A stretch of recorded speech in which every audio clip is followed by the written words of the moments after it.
ഇത് മാസ് മോട്ടോഴ്സാണ്. നമുക്ക് ഹീറോൻ്റെ passion pro വണ്ടി വർക്കിനായിട്ട് ഇടുന്നത്. അതിനകത്ത് നമുക്ക് പറഞ്ഞിരിക്കുന്ന കംപ്ലയിൻ്റ് എന്ന് പറഞ്ഞാൽ കാർബറേറ്റർ ക്ലീനിങ് പറഞ്ഞിട്ടുണ്ട്. അതേപോലെ തന്നെ ചെയിൻ സ്പോക്കറ്റ് കംപ്ലയിൻ്റ് ഉണ്ട്. അപ്പോൾ അതൊക്കെ മാറ്റാൻ വേണ്ടിയിട്ടാണ് നമ്മൾ അയച്ചത് കേട്ടോ. അപ്പോൾ ചെയിൻ സ്പോക്കറ്റ് നമ്മൾ നോക്കുമ്പോൾ ചെയിൻ സ്പോക്കറ്റ് മാക്സിമം അത് ഉപയോഗിച്ച് കഴിഞ്ഞാലാണ്. അപ്പോൾ സെറ്റേപ്പാടി നമുക്ക് മാറ്റണം. 2 സ്പോക്കറ്റും ചെയിനും കൂടുന്ന ആ യൂണിറ്റ് ആ കിറ്റേപ്പാടി നമുക്ക് മാറ്റുന്നുണ്ട് കേട്ടോ. കൂട്ടത്തിൽ കൂടെ വീലിൻ്റെ റബ്ബറുകളും മാറ്റിയിടേണ്ടതായിട്ടുണ്ട്. ബാക്കിലത്തെ ബ്രേക്ക് ലൈനർ മാക്സിമം അഡ്ജസ്റ്റ് ചെയ്ത് കിടക്കണം. പരമാവധി അഡ്ജസ്റ്റ് ചെയ്ത് നമ്മൾ ഉപയോഗിച്ചാണ്. അപ്പോൾ അതും കൂടി കൂട്ടത്തിൽ കൂടെ മാറ്റി വിടുന്നുണ്ട്. ബാക്ക് സൈഡ് ആ ഭാഗം ക്ലിയറായി പോകും. പിന്നെ നമുക്ക് അതിൻ്റെ കാർബറേറ്റർ ക്ലീനിങ് ആണ് പറഞ്ഞിരുന്നത്. കാർബറേറ്റർ ക്ലീൻ ചെയ്യാൻ വേണ്ടി നമ്മൾ അയച്ചിട്ടുണ്ട്. അത്യാവശ്യം അഴുക്കും കാര്യങ്ങളൊക്കെ ഉണ്ട്. അതിൻ്റെ കാർബറേറ്ററിൻ്റെ അടിയിലൊക്കെ നോക്കുമ്പോൾ അടിയിലെ പെട്രോൾ വന്നിട്ടുള്ള കപ്പിനകത്ത് അത്യാവശ്യം നല്ല രീതിയിൽ തന്നെ തുരുമ്പിൻ്റേതായിട്ടുള്ള പ്രൊസീജറൊക്കെ ഉണ്ട്. അപ്പോൾ അതൊക്കെ ഒന്ന് ഫുള്ളായിട്ട് ക്ലീൻ ചെയ്യാം. ഈ സ്ലോ ജെറ്റൊക്കെ നോക്കുമ്പോൾ അത്യാവശ്യം നല്ല രീതിയിൽ തന്നെ ബ്ലോക്ക് ഉണ്ട്. അപ്പോൾ അതിൻ്റെ അനുസരിച്ചിട്ടുള്ള മൈലേജ് ഷോട്ടൊക്കെ ഒരുപാടുണ്ടാവും. മൈലേജ് ഓൾറെഡി നല്ല രീതിയിൽ കുറവുണ്ടാവും. അതിനേക്കാളും ഉപരി മെയിനായിട്ടെന്ന് പറഞ്ഞാൽ എൻ്റെ എയർ ഫിൽറ്ററിൻ്റെ കണ്ടീഷനൊക്കെ നോക്കുമ്പോൾ എയർ ഫിൽറ്ററൊക്കെ ശരിക്കും പറഞ്ഞാൽ ഇതൊരു യെല്ലോ ഷെയ്ഡിൽ തന്നെയാണ് പൊടി കയറി ഈ ഒരു അവസ്ഥയിലേക്ക് അയക്കുന്നത്. എയർ ഫിൽറ്റർ ശരിക്കും നമ്മൾ ഓരോ 10,000 കിലോമീറ്ററും മാറ്റി പോകൊണ്ടാണ് എയർ ഫിൽറ്റർ. അപ്പോൾ നമ്മൾ കൂട്ടത്തിൽ നമുക്ക് ചെയ്തു പോകാം. കാരണം മൈലേജിനൊക്കെ ഡയറക്റ്റ് ബാധിക്കുക, ഹെഡിലൊക്കെ കയറ്റി കൂടുതൽ കയറാനായിട്ട് ഇതൊരു കാരണമാവും. അപ്പോൾ അതില്ലാതിരിക്കാനും വേണ്ടിയിട്ട് കൂടി നമുക്ക് എയർ ഫിൽറ്റർ എന്തെങ്കിലും ചേഞ്ച് ചെയ്തിടാം. അതേപോലെ പ്ലക്കിനകത്ത് നോക്കും പറയാം. പ്ലക്കിനകത്ത് കാർബൺ നമുക്ക് അറിയാം.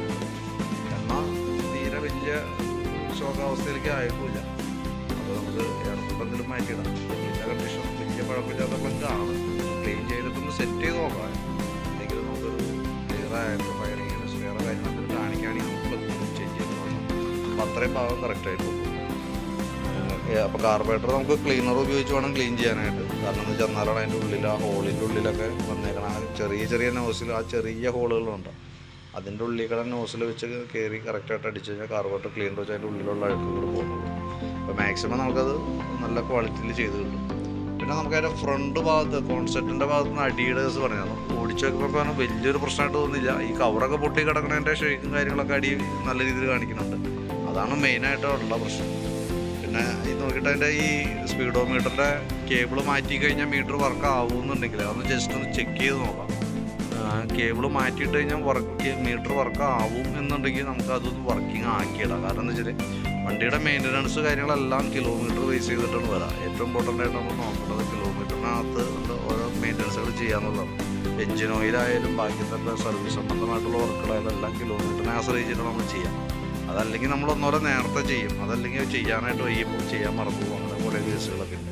അപ്പോൾ മീറ്ററിന് കംപ്ലയിൻറ്റ് ഇല്ലയെന്നുണ്ടെങ്കിൽ നമുക്ക് ആ കേബിളിൻ്റെ എമൗണ്ട് വന്നുള്ളൂ. കേബിളും ആ വീലിൻ്റെ ഉള്ളിൽ തന്നെ ക്രൗണ് പിരിഞ്ഞ് സെറ്റ് ഏകദേശം ഒരു 100-150 രൂപ കോസ്റ്റാണ് വരുള്ളൂ. അപ്പോൾ കൂട്ടത്തിൽ നമുക്കത് ചെയ്തു പോകണമെങ്കിൽ അതായിരിക്കും നല്ലത്. ഫ്രണ്ടിൽ ഞാൻ ബാക്കിയത്തെ വർക്ക് ഒന്നുകൂടി കംപ്ലീറ്റ് ചെയ്തിട്ട് ഡീറ്റെയിൽ ആയിട്ട് ഒന്നുകൂടി ചെക്ക് ചെയ്ത് നോക്കാം. ഫോർക്കിൻ്റെ സൈഡ് ലീക്ക് ഉണ്ട്. അത് നമ്മൾ തൽക്കാലം സ്കിപ്പ് ചെയ്തിട്ടേക്കണം. അത് നമുക്ക് ചെയ്യേണ്ട ആവശ്യമില്ല. തൽക്കാലം അത് വേണ്ടെന്ന് പറഞ്ഞുകൊണ്ട് നമ്മളത് ഒഴിവാക്കിയാണ് കേട്ടോ. വേണ്ടാതെ പറഞ്ഞത് കൊണ്ട് ഒഴിവാക്കിയതാണ്. പിന്നെ ഈ കോൺസെപ്റ്റിൻ്റെ കേസ് ഈ പറഞ്ഞ പോലെ ഞാൻ ഒന്നുകൂടി നോക്കാം. അഡ്ജസ്റ്റ് ചെയ്ത് കിട്ടുമെന്നുണ്ടെങ്കിൽ നമുക്ക് ആ രീതിയിൽ നിലനിർത്താം. തൽക്കാലം മാറ്റാത്ത രീതിയിൽ.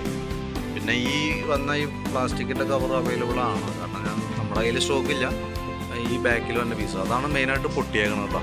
അപ്പോൾ അത് ഒന്ന് നോക്കിയിട്ട് വലിയ കോസ്റ്റ്ലി ആയിരിക്കില്ല. അറേഞ്ച് ചെയ്യാൻ പറ്റുന്നെങ്കിൽ അറേഞ്ച് ചെയ്തേക്കാം. അപ്പോൾ കൂട്ടത്തികൾ തീരില്ല. അത് ഞാൻ സെറ്റ് ചെയ്ത് വെക്കാം. എന്നിട്ട് ഇടയ്ക്ക് വിളിച്ച് വരുത്തി മാറ്റം എന്തെങ്കിലും ചെയ്യാൻ കേട്ടോ. അതേപോലെ ലെഫ്റ്റ് സൈഡിലെ മിറർ ഓടിച്ച് നോക്കിയ അവസ്ഥയിലാണ് അപ്പോൾ അത് കൂടി മാറ്റുന്നെങ്കിൽ കൂട്ടത്തികൾ മാറ്റി വന്നേക്കാം. ഇത്രയും വർക്കുണ്ട്. ഞാനതുമായി ബന്ധപ്പെട്ട് ഒരു എസ്റ്റിമേറ്റ് ഒന്ന് റെഡിയാക്കിയിട്ട് ഏകദേശം എത്ര കോസ്റ്റ് വരും നമുക്കൊരു ധാരണ വേണമല്ലോ. അതനുസരിച്ചൊരു എസ്റ്റിമേറ്റ് ഒന്ന് പ്രിപ്പയർ ചെയ്യാം. അതിൻ്റെ ഡീറ്റെയിൽസ് വാട്സാപ്പിലേക്ക് ഒന്ന് സെൻഡ് ചെയ്തിടാം. വീഡിയോ ഒന്ന് കാണാം. കണ്ടതിന് ശേഷം നോക്കിയിട്ടൊന്ന് റിപ്ലൈ ഇടണം കേട്ടോ. അതനുസരിച്ചിട്ട് നാളെ വൈകിട്ടത്തേക്ക് എടുക്കാവുന്ന രീതിയിലാണ് നമ്മളിപ്പോൾ ചെയ്തുകൊണ്ടിരിക്കുന്നത്.